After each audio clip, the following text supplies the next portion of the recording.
Kung bakit po tinatawag na lethal white ang white rice. Alam niyo po, para maging puti ang kanin, kailangan po itong iproseso. Para matanggal po yung husk, yung bran, at saka yung germ layer po ng rice. Para ang matira na lang po ay yung pinakaloob po, yung endosperm. At yung mga vitamins, minerals, fiber, at saka yung mga antioxidants po ay nandoon po yan sa bran layer.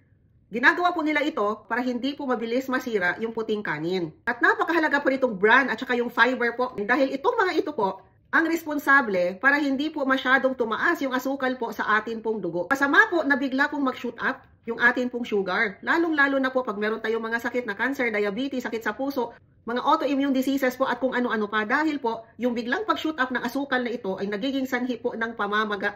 Tinatawag na inflammation na nakakapagpalala ng sakit. Ngayon, may vlog po ako dyan sa akin pong page, paano po pababain yung glycemic index po. Ibig pong sabihin, pwede po nating pababain no? Yung asukal nitong white rice na ito para hindi po masyadong mabilis mag-shoot up yung asukal. Pero hindi po ibig sabihin na naging masustansya na po ito dahil wala pa din po itong bran layer.